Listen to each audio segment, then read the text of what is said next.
Bismillahirrahmanirrahim. I am Dr. Afranesh Amanat and today I will teach you atherosclerosis. Some of the important topics in blood vessels from which you frequently get short as a question are atherosclerosis, aneurysm, vasculitis, Kaposi sarcoma and angiosarcoma. Arteriosclerosis. Arteriosclerosis means hardening of arteries and it is a generic term reflecting arterial wall thickening and loss of elasticity. It has four types.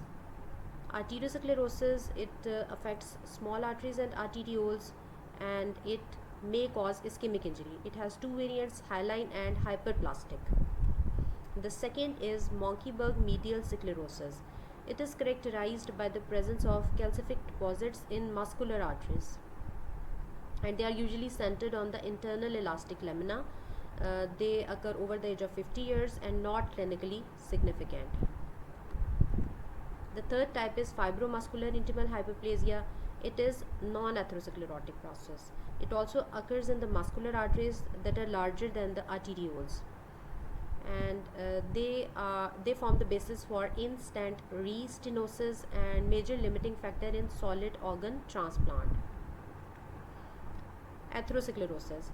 It is derived from the Greek word meaning hardening. It is the most frequent and clinically important pattern. When you are asked to define atherosclerosis, you will state that it is characterized by intimal lesions known as atheromas that impinge on the vascular lumen and can rupture to cause sudden occlusion. Other names are atheromatous or atherosclerotic plaques.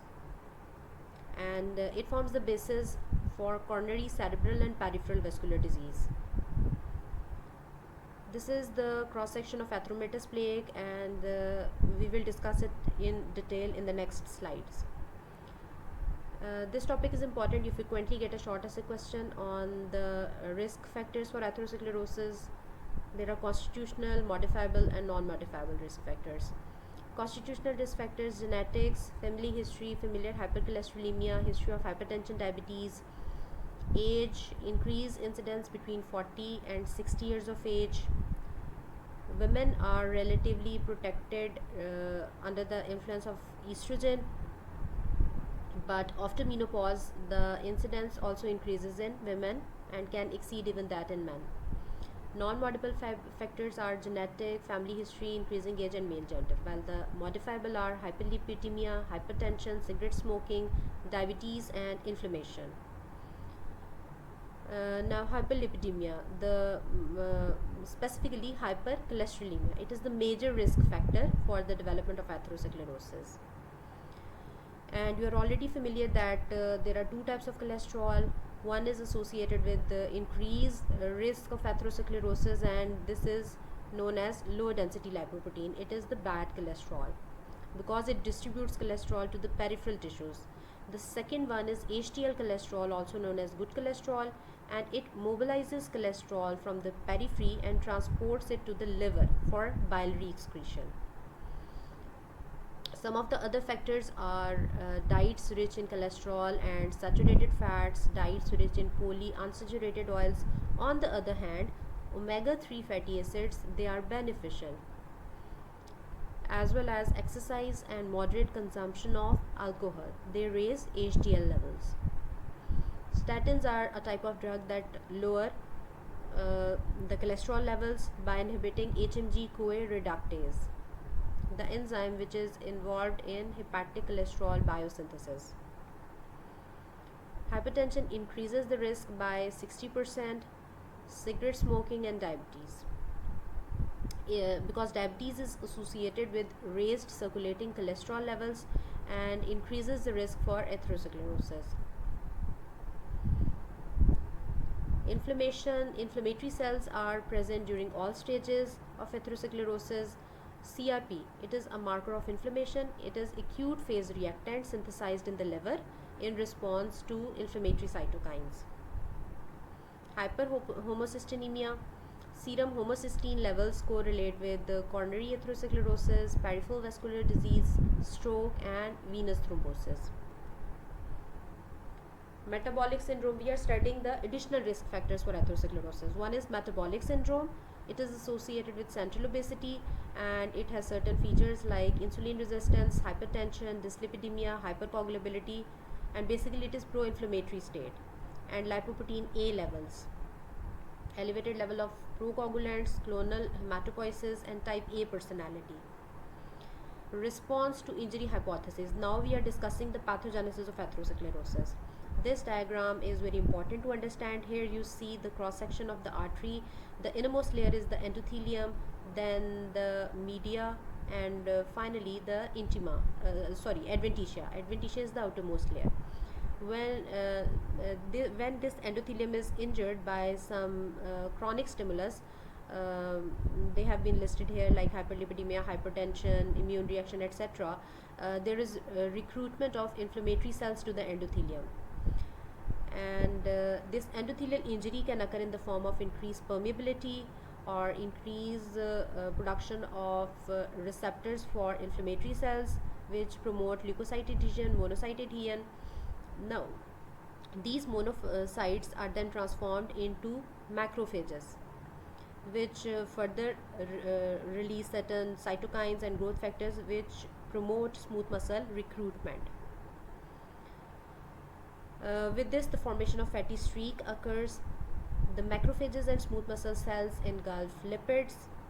There is accumulation of lymphocytes, and ultimately fibrofatty atheroma is formed. This is a raised intimal lesion, and it can cause occlusion of the blood flow. We have discussed this slide, this one as well. Endothelial injury. Results in increased permeability, increased leukocyte adhesion, altered gene expression, and it also results in intimal thickening due to the accumulation of high lipid diets. And the most important causes of endothelial dysfunction are hemodynamic disturbances and hypercholesterolemia. Lipids. Role of lipids. Dyslipoproteinemias can result from mutations in the gene that encode apoproteins or lipoprotein receptors, or from the disorders that derange lipid metabolism. The dominant lipid in atheromatous plaque is cholesterol and cholesterol esters. This is important because you can get a multiple choice question from this sentence. Hypercholesterolemia. Hypercholesterolemia increases local oxygen free radical production, and with chronic hyperlipidemia, lipoproteins accumulate within the intima and produce oxidized LDL and cholesterol crystals. Whenever there is injury to the endothelium, certain changes occur in the endothelium like increased permeability, increased production of adhesion molecules. The LDL cholesterol is transformed into oxidized LDL, which are engulfed by the macrophages, and these macrophages are transformed into foam cells. They can undergo apoptosis and form the central necrotic core of atheromatous plaque. Inflammation. Briefly, we will discuss its role. The injured endothelium expresses adhesion molecules that promote the cells of inflammation, monocytes and T cells.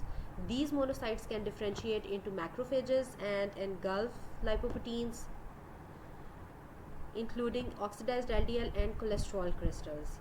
Now, these crystals can activate inflammasome and release interleukin-1. The macrophages can also produce toxic oxygen species that can oxidize LDL, and they can also produce growth factors that stimulate smooth muscle cell proliferation. There is nothing extraordinary or special in it. This is just the macrophage crosstalk. The T cells recruited to the intima interact with the macrophages. The T cells elaborate inflammatory cytokines and elaborate growth factors that promote smooth muscle proliferation and matrix synthesis. The contributing factors are platelet-derived growth factor, fibroblast growth factor, and transforming growth factor. And when there is deposition of smooth muscle cells and extracellular matrix, the fatty streak is converted into mature atheroma. Now, try to understand this figure because you can get it in OSPI. This is the fibrous cap, and it is composed of smooth muscle cells, foamy macrophages, lymphocytes, and some extracellular matrix like proteoglycan. And this is the necrotic core, and it contains cholesterol crystals, foamy macrophages, and calcium. And the innermost layer is the media. What are fatty streaks? Fatty streaks are minute yellow flat macules that can join into elongated lesions 1 centimeter or more in length. They are flat, therefore they do not cause significant flow disturbance, and they are basically accumulations of foamy macrophages, and they can appear in the aorta of infants younger than 1 year of age, and they are present in all the children older than 10 years. In the figure A, you can appreciate the ostia of the vessels of the branches that are originating from the aorta, and here you can appreciate formation of fatty streaks. On microscopy, you will appreciate macrophage derived foam cells as indicated by these arrows. In the lower figures, you can appreciate advanced stages of atherosclerosis. This is relatively moderate, and this is the advanced stage of atherosclerosis. This is the overall architecture of atheromatous plaque. The F indicates the fibrous cap, C indicates the necrotic core, and L is the lumen. Here the lumen of the vessel has been compromised. In B, you can appreciate the internal elastic lamina, which has been indicated by this black line. It is relatively attenuated, as well as there is thinning of the media. The muscle layer has been thinned out. And this is the high power view of the junction of fibrous cap and core, and it shows scattered inflammatory cells indicated by the arrows and neovascularization. These small vessels are newly formed. Atherosclerotic plaque. These are white to yellow raised lesions. They range in size from 0.3 to 1.5 millimeter, and they can produce flow disturbances at branch points. They are patchy and involve only a portion of the given arterial wall. Therefore, the lesions appear eccentric on cross section. On descending order of severity, the atherosclerosis involves infrarenal abdominal aorta, coronary arteries, popliteal arteries, internal carotid arteries, and the vessels of the circle of Willis. The vessels which are spared are vessels of upper extremities and mesenteric and renal arteries, except their ostia. Please remember, atherosclerosis affects abdominal aorta more than the thoracic aorta. The atherosclerotic plaque has 3 main components. You can be asked about these components in viva or even in OSPE. Cells, we have already studied extracellular matrix and lipid. These 3 are the main components. Its parts we have already discussed. Superficial fibrous cap is composed of smooth muscle cells and dense collagen. Beneath it lies the shoulder, which occurs to the site of the cap. It is a more cellular area containing inflammatory cells. Necrotic core and neovascularization at the periphery of the lesion. Thank you, class. With this, we end this lecture.